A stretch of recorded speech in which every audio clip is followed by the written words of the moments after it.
समर्थ परमात्मा, हे निर्गुण निरंकार,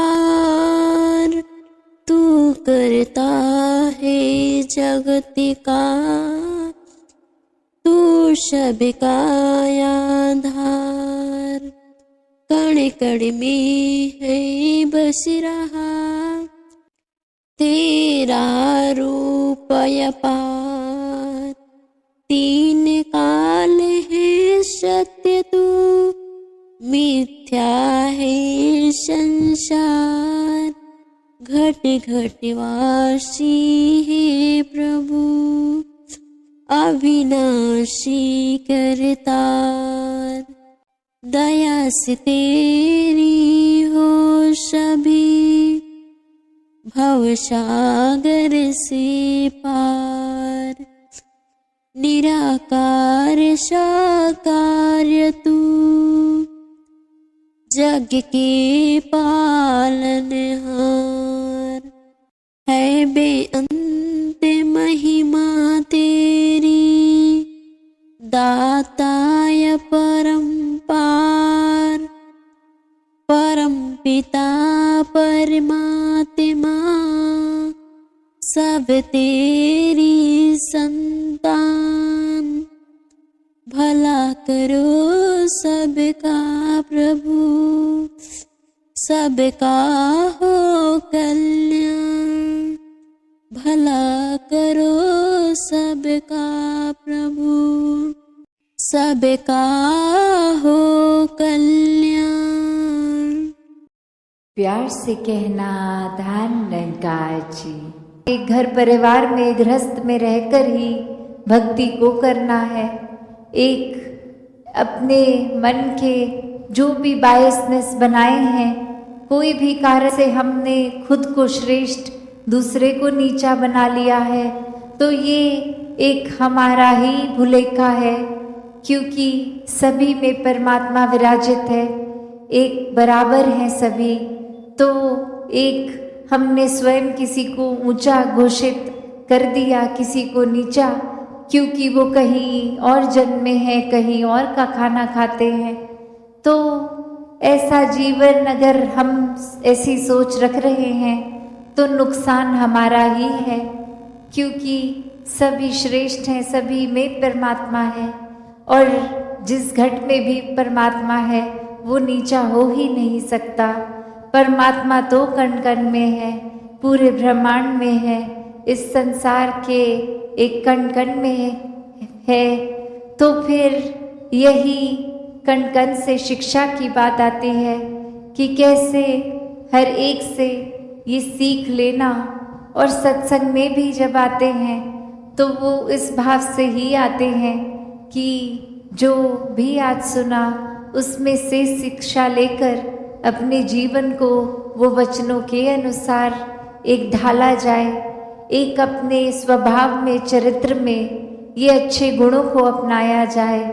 और अच्छे गुण तभी ठहरते हैं लॉन्ग टर्म, एक ज़्यादा देर, एक ज़िंदगी भर, जब वाकई ही वो गुणों को सिर्फ सीखा ना जाए, वो गुण बन लिया जाए।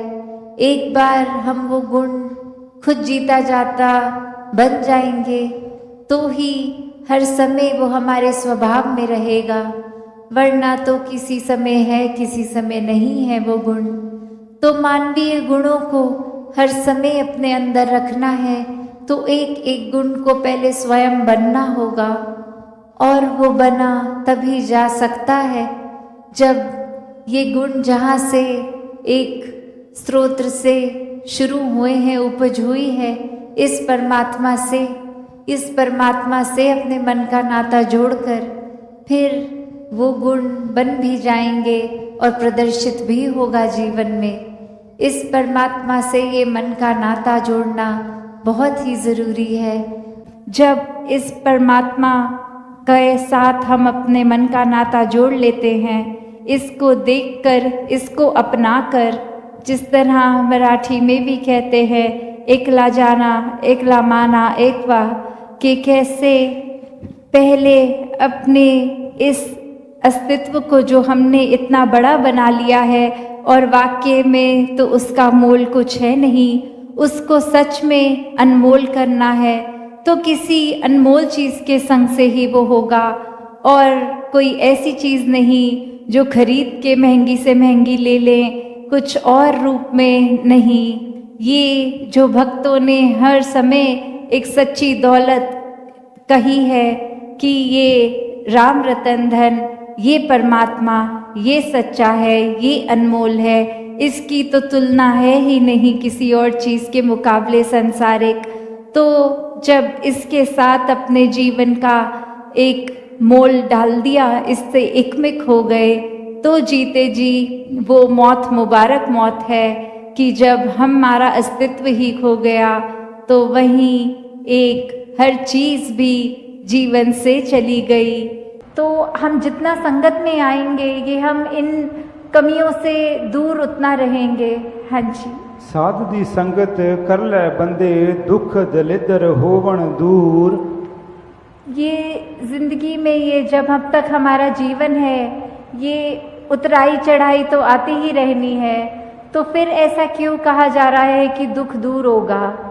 ये सिर्फ इसलिए कि ये जब हमें ब्रह्म ज्ञान मिल जाता है, हमें अपना असली पहचान अपनी समझ आ जाती है, ये प्रभु परमात्मा निरंकार हमारे चारों ओर है, ये एहसास हर पल जब रहता है, तो उसके बाद हम जब मान लेते हैं कि ये निरंकार पूरा है, इसका किया सब पूरा है, तो अगर ये हमारी जहाँ ज़िंदगी है, चाहे हमारे मटेरियलिस्टिक रूप में या स्वस्थ रूप में या कोई भी ऐसी चीज़ जो हमें उस समय लग रही हो कि हमारे ये अनुकूल नहीं है, तो भी इसमें भी उस सिचुएशन के अंदर भी हमें ये पता है कि तेरा किया सब पूरा है, तो उस समय यही भाव होते हैं कि चाहे ये सिचुएशंस हमारे अकॉर्डिंग नहीं है, पर ये निरंकार की दी गई घड़ियां हैं, ये सिचुएशंस हैं, तो ये भी बिल्कुल ही ठीक हैं, क्योंकि जो निरंकार ने दिया है सब उसमें शुक्राना भाव, वो जैसा भी सिचुएशन है वो हमारे लिए उस समय वो बिल्कुल बहुत अच्छी सिचुएशन है।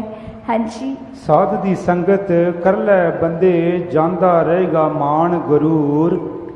तो संगत में हम जितना आते हैं हम अपने विकारों के ऊपर काम कर सकते हैं। वो बातें ये एक तरह से जो मोती हैं इस इतने बड़े तालाब में, वो उसको चुन चुन के जिसमें एक एक मोती की वैल्यू इतनी आ रही है, तो मन से हमारे जो भी खामियां हैं वो सब दूर हो जाती हैं, और सिर्फ ये अच्छे भाव ही जो ये सब संत महात्माओं के साथ जो आप सब ब्रह्म ज्ञानी यहाँ बैठे हैं, तो किस तरह वही भाव हैं जो ज़िंदगी को तब्दील कर सकते हैं, जहाँ मन में हमेशा प्यार और ऐसी अच्छी भावनाएं होनी चाहिए और बिल्कुल भी ये गुरूर और इस तरह की खामियां नहीं होनी चाहिए। तो ये सब हमें फिर सत्संग की इम्पोर्टेंस के ऊपर ही दर्शाते हुए कि ये सब भी फ़ायदे हमारे तब तक जीवन में हैं जब तक हम सच्चे मन से सत्संग आके सत्संग को सत्संग की तरह करके, सिर्फ वो ना समझकर कि आए हैं और इतने से इतने बजे तक का अनाउंसमेंट है सत्संग का, तो आए बैठे सुने चले गए, पर वो सब हमें अपनी लाइफ में इम्प्लीमेंट करना है। जब तक सुनकर उनको कर्मों में नहीं ढालेंगे, अपनी सोच को नहीं बदलेंगे, तब तक वो शब्द सिर्फ शब्द तक ही रह जाएंगे।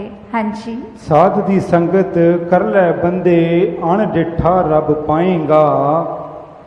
तो जब हम ये संतों के बीच में विचरण कर रहे हैं अपना ये संगत में, तो ये हमें क्या, ये हर एक जो संत है ब्रह्मज्ञानी है वो परिचित है इस प्रभु परमात्मा निरंकार से। सबने रूबरू होकर आमने सामने ये परमात्मा को जहाँ देखा है, और वहाँ कहा भी जाता है कि ये परमात्मा को कोई नहीं देख सकता, पर यहाँ इतने दावे से अवतार वाणी में ये अगर अंकित है कि ये अनडिठा दिखेगा, तो उसका मतलब क्या है कि हम जब तक अपने आप को सरेंडर नहीं करते, ये हमारी जिज्ञासा कि हमारी असली पहचान, हमारा मकसद, हम क्या इस जीवन में करने आए हैं और किस से आए हैं, किस में जाना है, जब तक वो अपना नहीं समझेंगे, सिर्फ ये शरीर तक ही में सीमित हो जाते हैं कि ये शरीर ही मैं है, पर ऐसा नहीं है। जो आत्मा है ये तो शरीर से बहुत ऊंची है, ये इसी परमात्मा का अंग है जो हमारे अंदर है। तो कैसे हमें ये ब्रह्म ज्ञानियों के संग करने से ये ज्ञान की दात अपनी झोली में भी मिल सकती है। साथ संगत जी प्यार से कहना धन्यवाद।